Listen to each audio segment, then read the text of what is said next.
नमस्कार। राष्ट्र, राष्ट्रियता, सभ्यता र संस्कारको संगम बागमती टेलिभिजनको प्रस्तुति कार्यक्रम मूल बाटोमा स्वागत छ।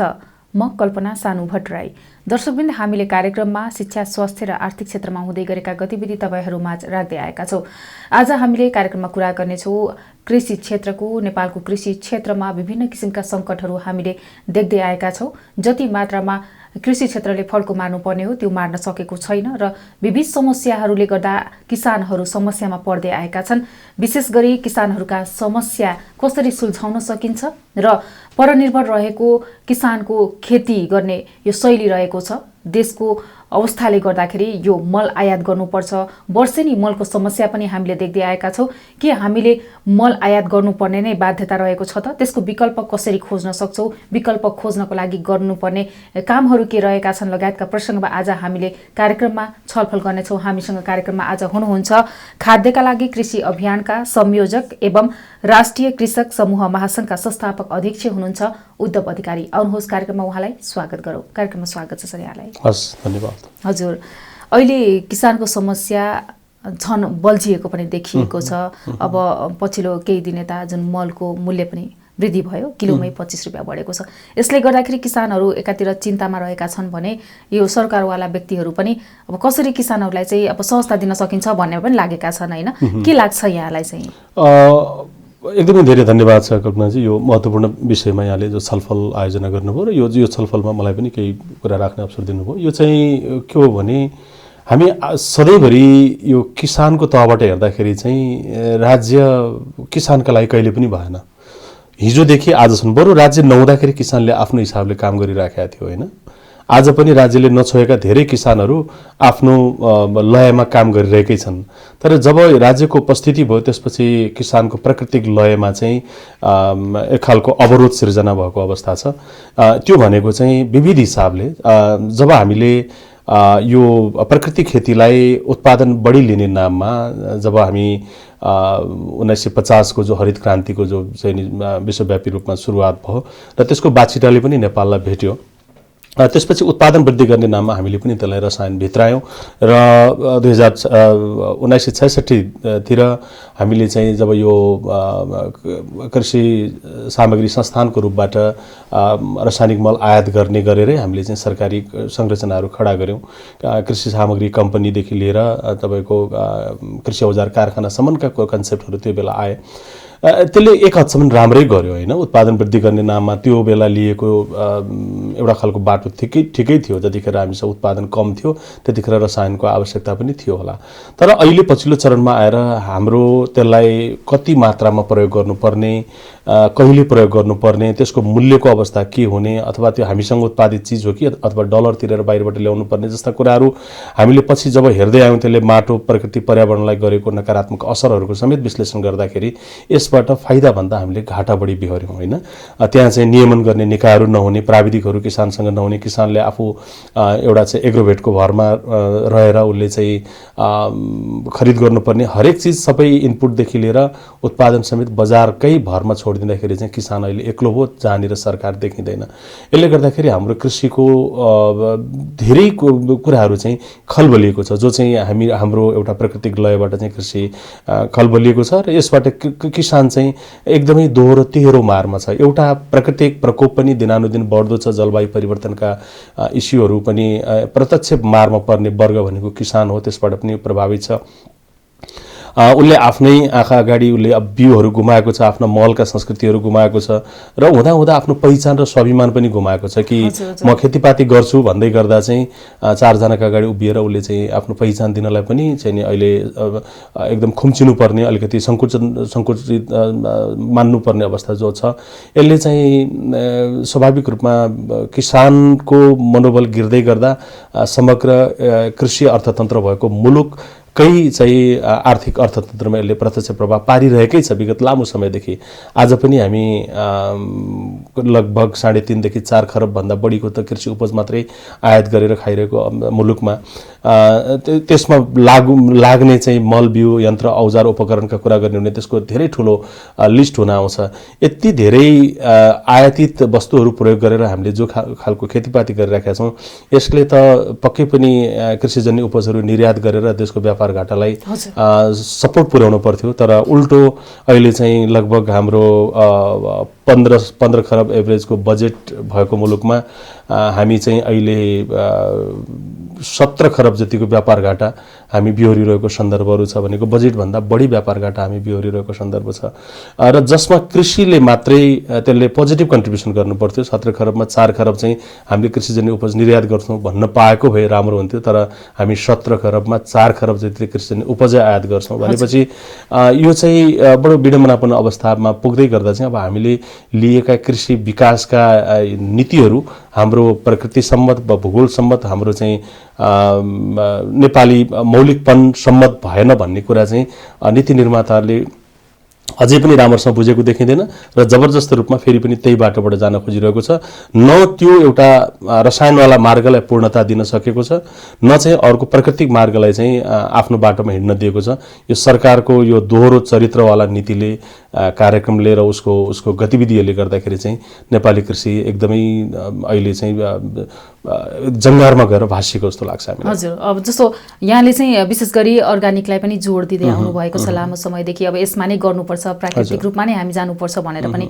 अब यता रासायनिक मल भित्राउँदाखेरि जस्तो रासायनिक मलमा आकर्षित पनि भइरहेका छन्, चाँडो उब्जनी हुने, यसले चाँडो प्रतिफल दिने भन्ने पनि रहेको छ। यसले गर्दाखेरि अहिले चाहिँ अब किसानहरू निकै नै निराश पनि रहेका छन् यो मलको मूल्य बढ्दाखेरि। अब जस्तो के छ, हामीले रासायनिक मललाई त्यागेर हामीले अर्गानिकतिर हामीले कृषि प्रणालीलाई अपनाउन सक्यौँ भने चाहिँ यसको सम्भावना कतिको छ? होइन, यो धेरै ठुलो सम्भावना त्यसैमा हो होइन। हामीले अहिले विदेशी मुद्रा तिरेर होइन, अब हाम्रो लगभग 10 महिनालाई पुग्ने डलर विदेशी मुद्राको सञ्चित छैन अहिले। लगभग अब हामी चाहिँ आर्थिक हिसाबले लर्खराउन थालिसकेको अवस्था छ भन्दाखेरि हामीले त्यस्तो चाहिँ नि मुद्रा तिरेर जुन खालको रसायन बाहिरबाट ल्याइराखेका छौँ र त्यसले पनि मात्रै एउटा उत्पादनमा थोर बहुत त्यसले वृद्धि गर्ला, तर त्यसको अन्य कुनै पनि पाटोबाट हेर्ने भने त्यसले फाइदा गरेको छैन होइन। अब त्यस्तो चिजमा हामी चाहिँ जबरजस्त रूपमा जस्तो भनौँ न, अब यही चालु आर्थिक वर्षकै कुरा गर्नुहुन्छ भने सुरुमा 15 अरब जति सरकारले रासायनिक मलका लागि विनियोजन गर्यो। त्यसपछि साउन लागेपछि 16 अरब जति थप्यो र अहिले फेरि पछाडि चाहिँ 7 अरब 7.5 अरब जति पैसा थप्दाखेरि 38-38.5 अरब जति पैसा छुट्टिएको छ। त्यो पैसा छुट्टिँदाखेरि पनि त्यो भनेको चाहिँ 55 अरब जति कृषिमा छुट्टिएको बजेटको लगभग 66% हुन आउँछ। त्यसको अब कुल बजेटको 66% बजेट चाहिँ मलमा मात्रै राख्दाखेरि पनि हामीलाई चाहिने 7 लाख मेट्रिक टन मध्ये जम्मा 4,19,000 मेट्रिक टन मात्रै मल चाहिँ नि यो पैसाले पुग्नेवाला छ भनेको। यदि हामीलाई पुग्ने पुरै मल खरिद गर्नेका लागि सरकारले अनुदान उपलब्ध गराउने हो भने अर्को 25 अरब जति चाहिँ थप्नुपर्ने अवस्था छ भनेपछि यो चाहिँ यति ठुलो लगानी होइन, यति ठुलो लगानी चाहिँ हामीले मलमा लगानी गरिराख्दाखेरि त्यसको उत्पादनका हिसाबले चाहिँ फेरि पनि हामी 50 अरबभन्दा बढीको त फेरि धान चामलै बढी आयात उतैबाट गरिराखेका छौँ।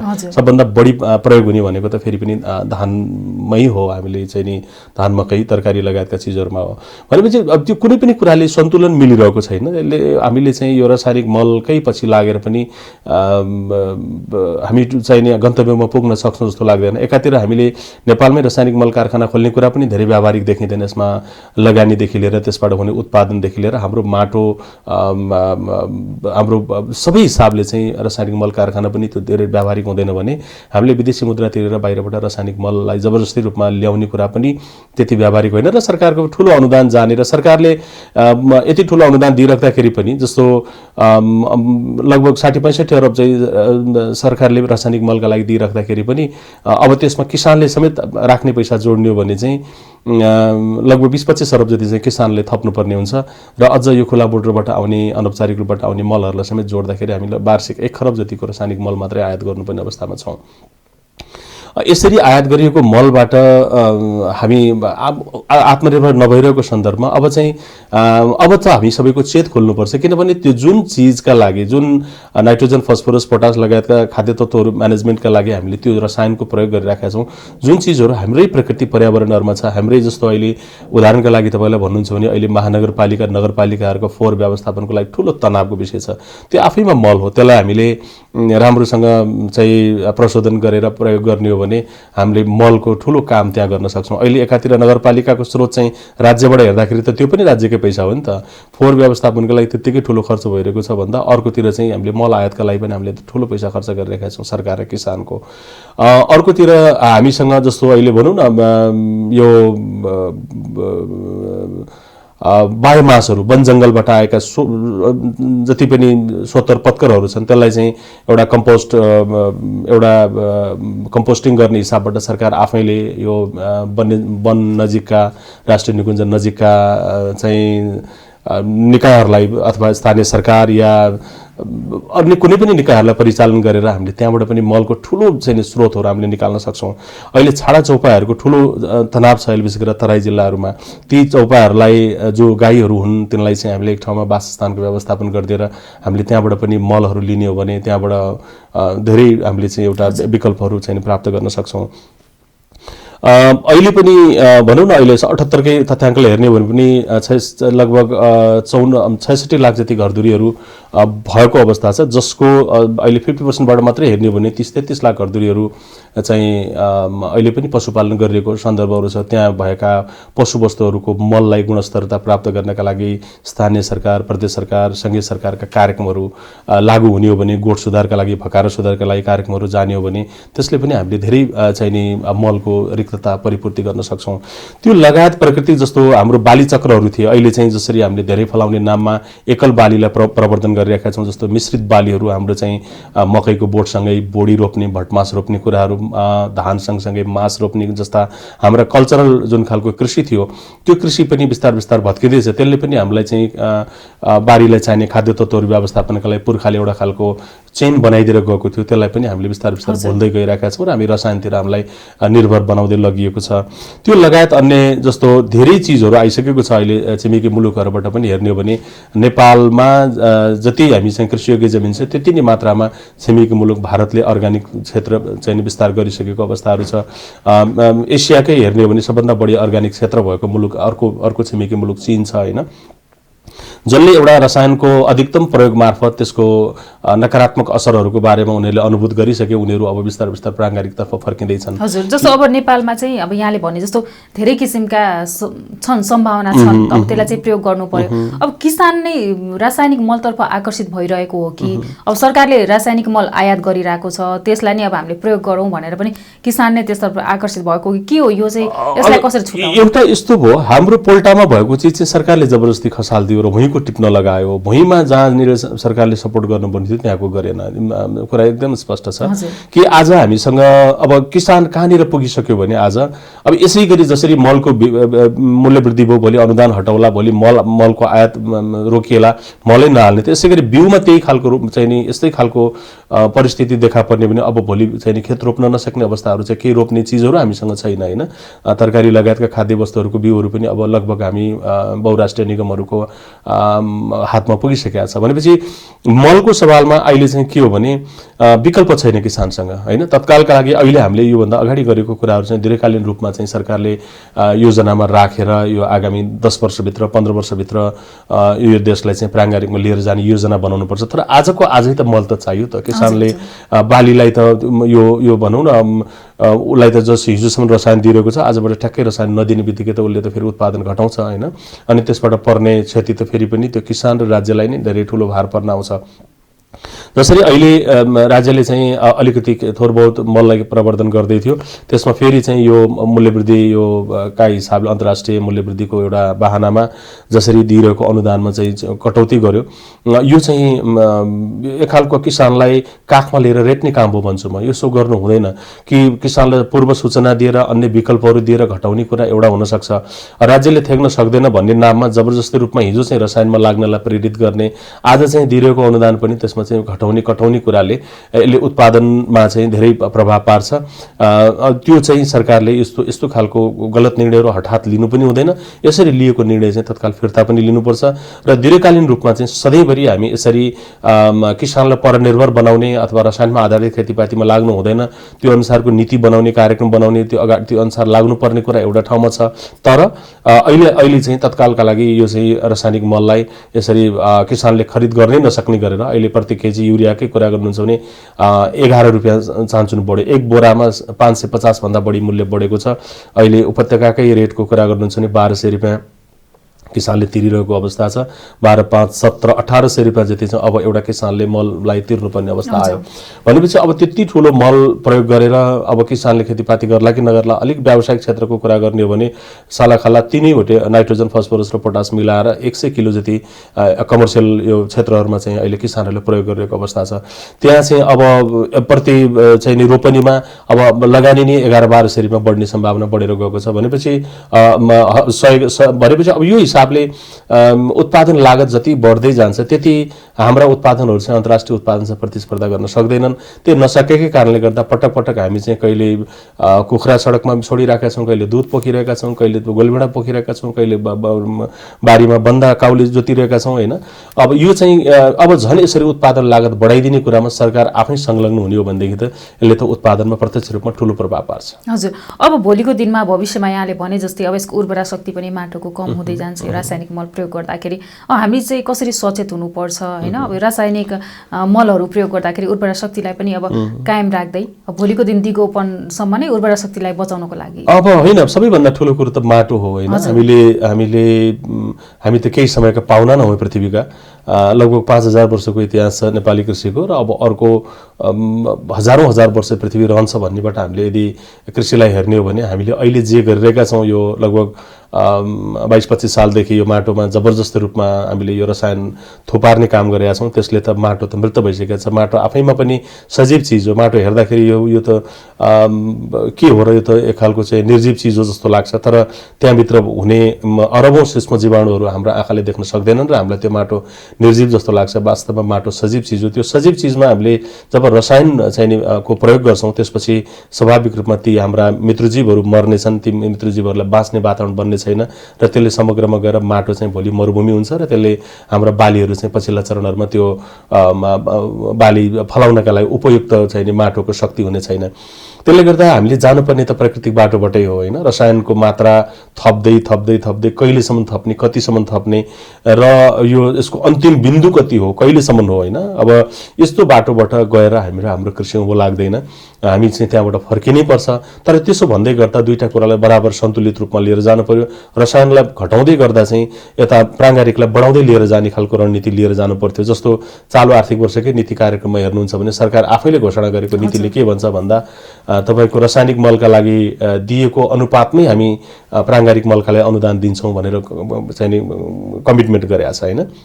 त्यसो हो भने तपाईको यो चालु आर्थिक वर्षका लागि जतिखेर 15 अरब जति रासायनिक मलका लागि विनियोजन भएको थियो, थप 15 अरब रासायनिक उहाँले चाहिँ नीति उहाँको नीति कार्यक्रम अनुसार बजेट विनियोजन गर्ने भने थप 15 अरब जति चाहिँ उहाँले प्राङ्गारिक मलका लागि विनियोजन गर्नु पर्थ्यो या 15 अरब मध्येबाट 7.5 अरब चाहिँ उहाँले प्राङ्गारिक मलका लागि विनियोजन गर्नु पर्थ्यो। आफ्नै नीति र कार्यक्रमसँग पनि मेल नखाने यस्ता खालका हाम्रा वार्षिक बजेटहरू, कार्यक्रमहरू, नीतिहरू प्रति को जवाफदेही हुने भन्ने ठुलो प्रश्न छ। यस्तो यो चाहिँ हावाको तालमा चाहिँ कृषि चल्दैन। कृषिलाई आफ्नो लयमा बग्न दिनुपर्छ।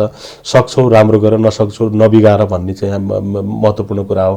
किसानलाई आफ्नो लयमा हिँड्न पनि नदिने र अनि सरकारले पूर्ण रूपमा त्यसलाई चाहिँ सपोर्ट पनि नगर्ने कुराले चाहिँ राम्रो गर्दैन। र अब यो चाहिँ अब किसानको हदमा के हो भने उसलाई त्यसबाट सजिलो छ, उसलाई गाई पाल्नु पर्दैन, उसलाई मेहनत गर्नु पर्दैन, बजारबाट किनेर लगेर त्यहाँ चाहिँ मिर्काइदै हुन्छ, त्यसले चाहिँ उत्पादन राम्रै दिन्छ भने चाहिँ किसान फेरि पनि किन दुःखतिर लाग्छ। र अब त्यसमा त सरकारले के भन्नु पर्यो भने हेर्नुहोस् यो चाहिँ अस्थायी हो। जस्तो भनौँ न हामीलाई ज्वरो आउँदाखेरि पनि सर्टेन समय हामी औषधि खान्छौँ, त्यसपछि हामी निको भइसकेपछि हामीले औषधि छोड्छौँ होइन। जतिखेर त्यो माटोको हिजो उर्वरा शक्तिलाई अलिकति माथि ल्याउनु पर्ने थियो त्यतिखेर चाहिने जतिखेर उत्पादन एकदम कम थियो हामी कहाँ चाहिँ त्यतिखेर रासायनिक मलको प्रयोग थियो, आवश्यकता थियो होला होइन अगाडिको कुरा गर्दा। तर पछिल्लो चरणमा आएर आजीवन हामीले यसैमा भर पर्नुपर्छ भन्ने कुरा चाहिँ होइन। हामीले यसलाई एउटा निश्चित समयपछि छोड्दै जानुपर्छ, यसलाई रसायनलाई घटाउँदै लानुपर्छ भन्ने खालको ज्ञान त सरकारी चाहिँ विज्ञ विशेषज्ञहरूले दिनुपर्ने हो नि त। किसान त सजिलोतिर लाग्छ नि होइन, उसलाई त कसरी हुन्छ अब कम एक त उसलाई अरू अनेक थरी तनावहरू चिन्ताहरू छ। त्यो बिचमा पनि अब एउटा भनौँ न मलकै कुरा गर्दा, यन्त्र उपकरणकै कुरा गर्दा, प्रविधिहरूकै कुरा गर्दाखेरि पनि उसले त सजिलोको लागि पनि त्यतातिर उसको आकर्षण हुन्छ नै। भलै त्यसले बेनिफिट देला नदेला त्यो तपसिलको कुरा रह्यो। अब त्यो बारेमा चाहिँ सरकारले एउटा अभिभावकको रूपबाट यसो यो ठिक छ यो बेठिक छ भनेर आम किसानहरूलाई भनिदिनु पर्थ्यो। त्यसो चाहिँ सरकारको तर्फबाट हामीले पाएका छैनौँ। अब रासायनिक मलकै आज हामी जो छलफल गर्दैछौँ, रासायनिक मललाई चाहिँ कालान्तरमा चाहिँ घटाउँदै लिएर जानु नै पर्छ, त्यसमा दुई मत छैन। तर तत्कालका लागि यसरी हामीले कम्तीमा पनि 3-4 वर्षको अवधि नदिकन हामीले रासायनिक मलमा दिएको अनुदानहरू कटाउने र यसको किसानलाई चाहिँ किसानको उत्पादन लागत बढाउने खालको बाटोबाट जाने कुरा बडो दुर्भाग्यपूर्ण कुरा हो। कटाउने क्षेत्रहरू अरू छन्, अनुत्पादक क्षेत्रहरू धेरै छन् हैन। सरकारकै विभिन्न अध्ययन प्रतिवेदनहरूले पनि यो चाहिँ अनुत्पादक क्षेत्रहरूमा भएका धेरै निकायहरूलाई कटाउनका लागि सिफारिस गरेका धेरै सिफारिसहरू छन्। त्यो अनुसार कटाउन सकिन्छ। कृषिकै संरचनाबाट हेर्ने हो भने पनि सयौं संरचनाहरू अहिले बेकामी संरचनाहरू छन्, तिनीहरूलाई कटाउन सकिन्छ। तर किसानका खेतमा जाने एकदम थोरै अनुदान मध्ये एकदमै सीमान्त किसानले समेत पाउने, जसले खेतबारीमा साँच्चै काम गर्छ, ती किसानहरूले पाउने थोरै अनुदान मध्येको यो मलको अनुदान पनि हो।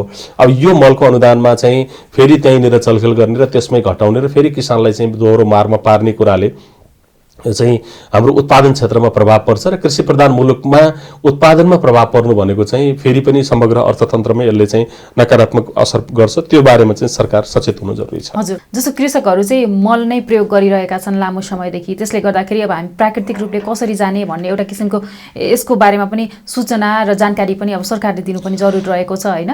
अब के छ यहाँले चाहिँ जस्तो के भन्नुहुन्छ, जस्तो उदाहरणको लागि दिँदाखेरि पनि अब यो ठाउँमा चाहिँ प्राकृतिक रूपले नै खेती भएको छ भनेर चाहिँ अब किसानहरू समक्ष पुर्याउँदाखेरि चाहिँ हैन यस्तो हो। अब प्राकृतिक रूपमा खेतीपाती गर्ने कुरा किसानहरूलाई थाहा छ हैन कि हाम्रो हिजो त मल बर्खाको भल पानी छोपेर अनि कति तपाईको खर्कहरूको चपरीहरू काटेर अनि जंगलको स्रोत पत्करहरू ल्याएर त्यसलाई कुवाएर हैन अनि त्यसलाई त्यो हाम्रो बेग्लै खालको चाहिँ मल बनाउने खालको एउटा सिस्टमहरू किसानहरूसँग थियो।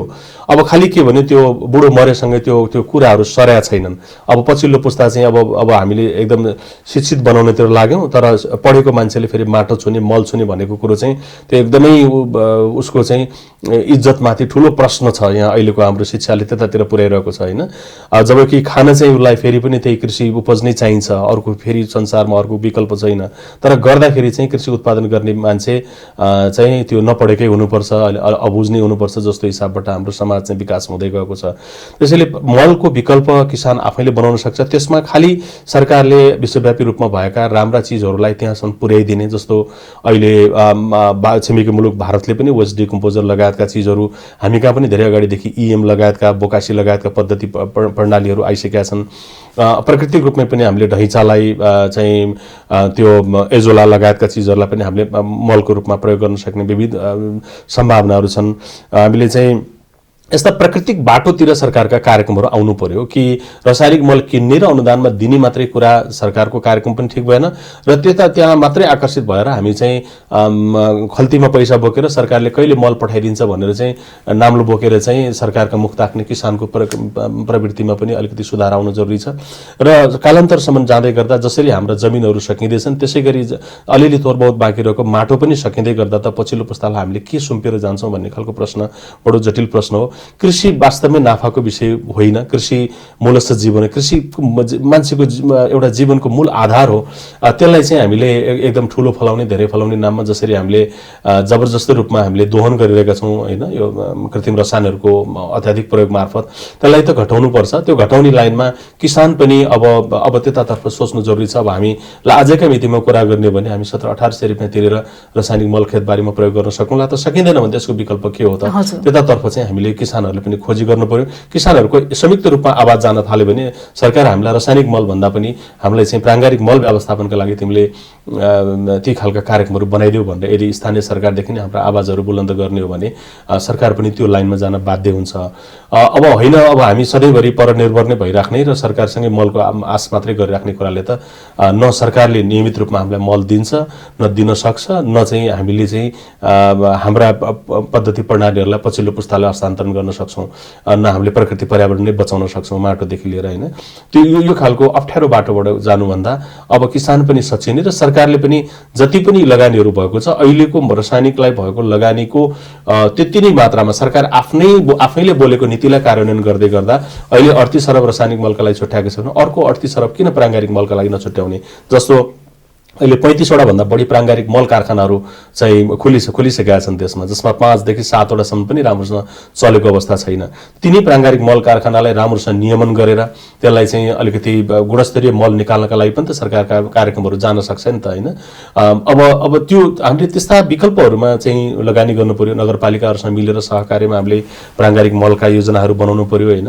अरू धेरै खालका विकल्पहरू छन् कि वास्तविक किसानहरूको पहिचान गरेर गोठहरूका सुधारका कार्यक्रमहरू भएका सुधारका कार्यक्रमहरू लिएर जाने हो भने हामीले मलको त्यस्तो खालको रिक्तता हुँदैन। हामी अहिले जसरी मलका लागि हामी आन्दोलित छौँ, हामीलाई जुन खालको तनाव दिएको छ, हामीले त्यसको विकल्प हामी भित्रै छ र त्यसका लागि चाहिँ के भने कि सरकार छैन भन्नु पर्यो। सरकार यो भएका संरचनाहरू सबै मन्त्रालयदेखि लिएर सबै बन्द भइदियो भने हामी ढुक्कैसँग आफ्नो हिसाबले लाग्छौँ।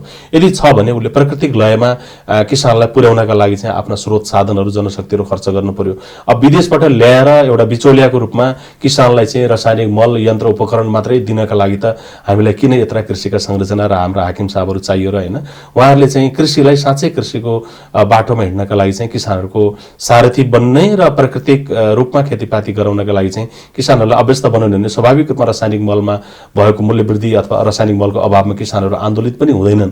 र अब अहिले त आजको भोलि नै त गर्दाखेरि त किसान स्वाभाविक रूपमा हिजोसम्म हालिरहेको छ, अर्को विकल्प पनि छैन र भोलि फेरि त्यही नहालिकन फल्दा पनि फल्दैन भनेपछि त किसान त एकदमै आन्दोलित हुनु स्वाभाविक छ। हजुर, अब जाँदा जाँदै हामी अन्त्यमा आइसकेका छौँ। यहाँले चाहिँ अहिले यो वर्तमान समयमा जसरी यो मलको मूल्य वृद्धि भएर चाहिँ किसानहरूलाई समस्या पर्यो भनेर विभिन्न किसिमका निकायहरू किसानहरूका हक हितका लागि रहेका जुन सङ्घ संस्थाहरू छन् उनीहरूले पनि आवाज पनि उठाउन थालेका छन्। के भन्नुहुन्छ ती सरकारवाला निकाय? होइन, एकदमै हामीले यतिखेर बोल्नुपर्छ। सरकारले यो मोनोपोली गरेको हो, यसरी जे पाए त्यही गर्न पाइँदैन। किसान सरकारको खेलौना होइन, हैन?